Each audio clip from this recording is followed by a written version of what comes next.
We're going to talk with four members of the class of 1935 here for the 50th class reunion at Ball State University during homecoming. Ethel Heimlich, who was a student for 4 years and with the university as an employee for 43 years.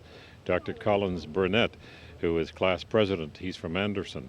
Dr. Noel Myers from Portland, and Mike Murray from Muncie. Here for the 50th anniversary reunion, the class of 35. We're going to talk with four members of that class. Ethel Heimlich, who is with Ball State University, 43 years as an employee and 4 years as a student. Dr. Collins Burnett from Anderson, who is class president. Dr. Noel Myers from Portland, and Mike Murray from Muncie. Dr. Burnett, as class president, what were some of your duties? Were they as arduous as the class president has today? I think not.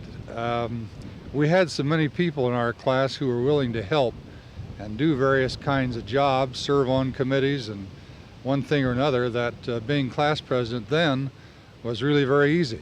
I'm sure it's more difficult by far now. What are some of your recollections of those years? Well, of course, the overriding dimension was the Depression. I think the Depression affected all of us.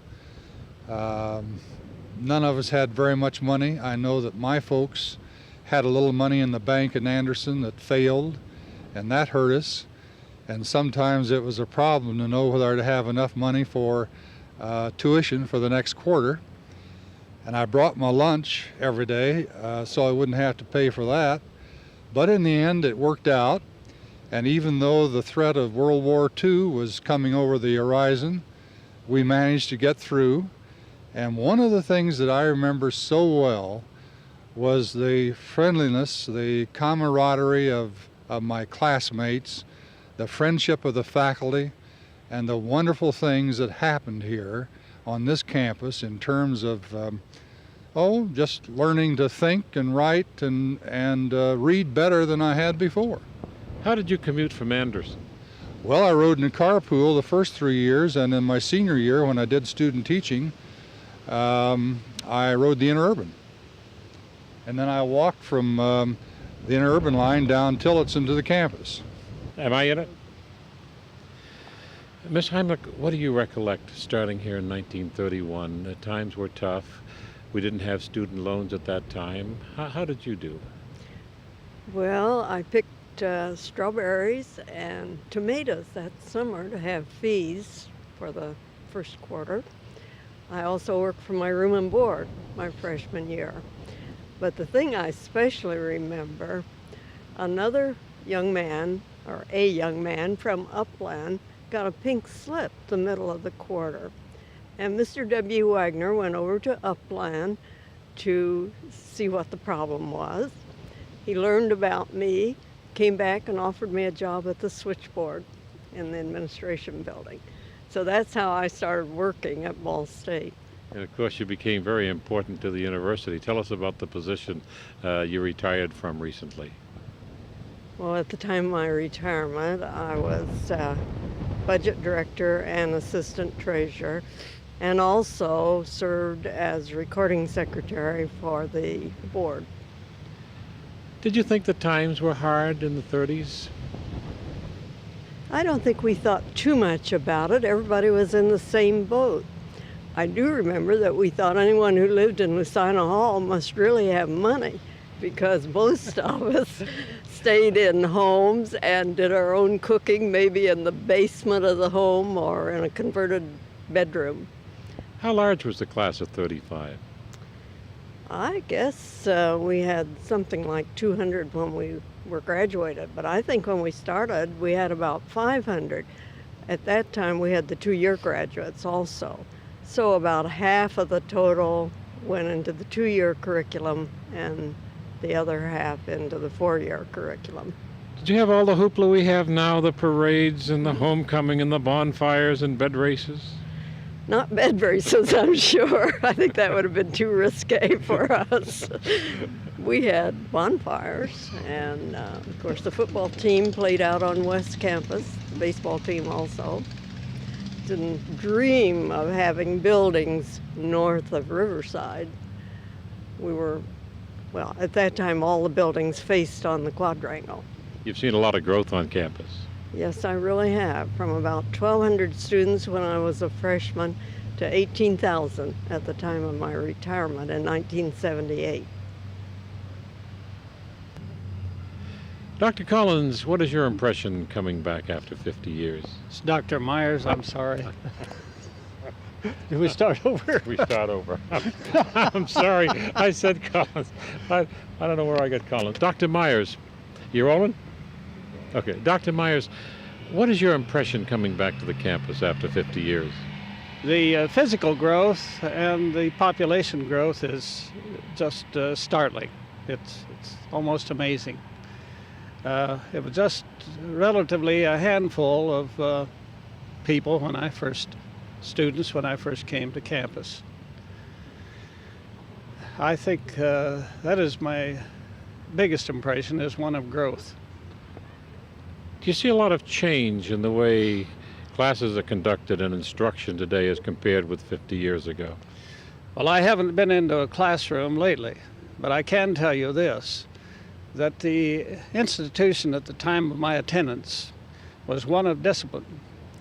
And you did not smoke on campus, to say nothing of smoking in class. If you took the risk of being foolish enough to smoke on campus, there'd be someone standing around the corner of the building with a paddle.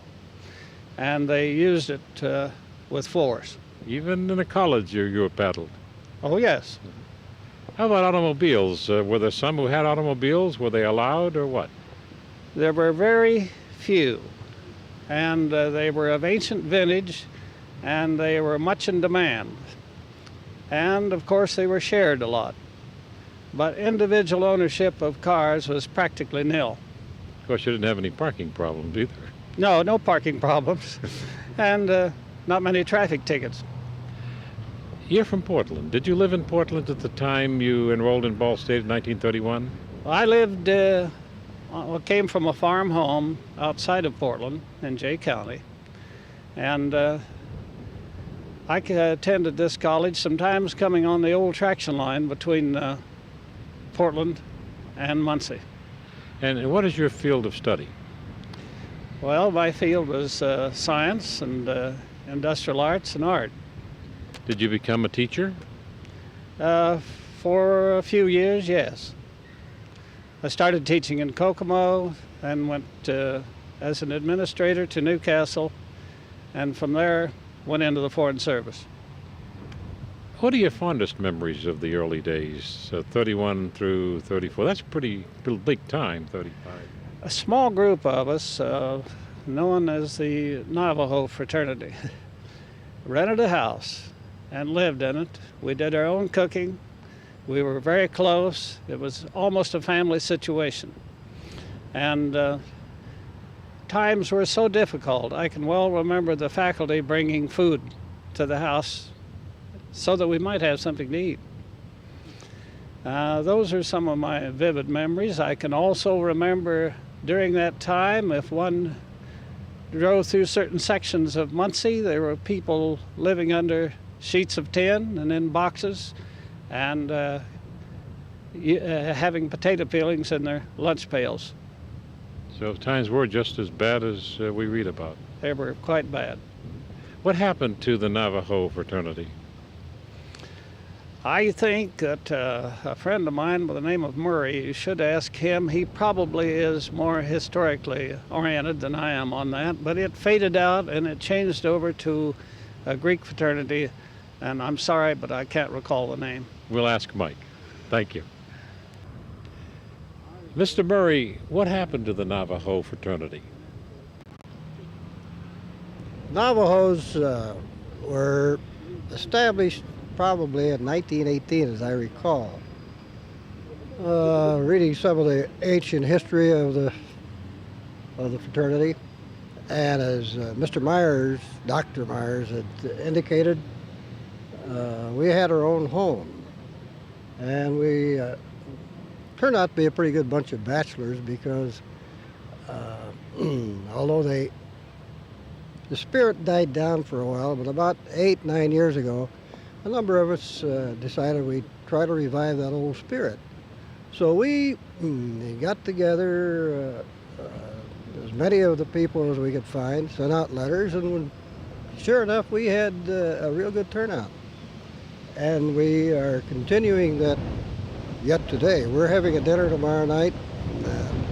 We'll have probably 30, 35 people in attendance. And it's probably the only fraternity of that time that is still getting together in any kind of a fashion.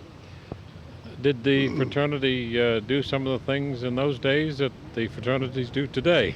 I hesitate to say that we were a pretty staid bunch of fellows. There was no, we were chaperoned by various of the professors, and there just wasn't any hanky-panky, nothing untoward going on at all. You're from Muncie. Have you always been from the city? No, I was born on a farm in Cass County. And I emigrated to Muncie in 1931 with butter and egg money that my mother had saved to pay my first week's rent and How my much first was tuition. it? You know, it's difficult for me to remember, but I'd say that the total amount of money that I came to the university with was about $30. $30. That was for tuition and your first week's Tuition rent. and the first week's rent.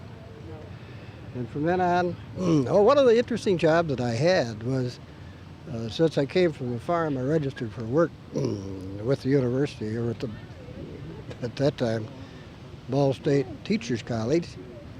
And so they said, did you ever milk cows? And they said, we have a job for you if you've ever milked cows.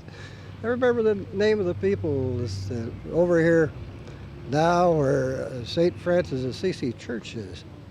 And people by the name of Chapel kept cows, and I milked cows for a little spending money and food for the table. That kept you going. That kept me going. What are some of your other memories of the early years? Well, the same thing as my peers have mentioned, that it was just extremely difficult. We were in the throes of the Depression, and we took whatever kind of job we could find. And the job that I finally landed was with the Muncie newspapers as keeping the business office open with a couple other chaps in the evening. And that job was so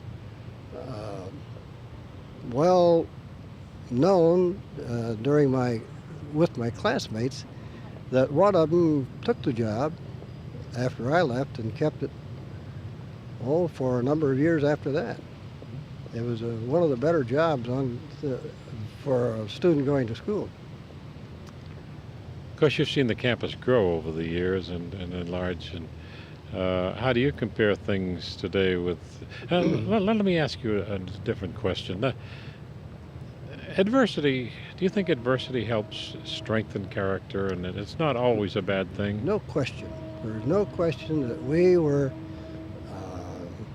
we had to scratch to make our living, and we had one goal, and that was to graduate and try to do something with our lives. And adversity, sure, that really helped to mold strong characters. Were most of your classmates successful in their endeavors? I don't know of a failure in our bunch. I wouldn't know of a failure. None of them attained great riches, but they all survived and have been solid citizens.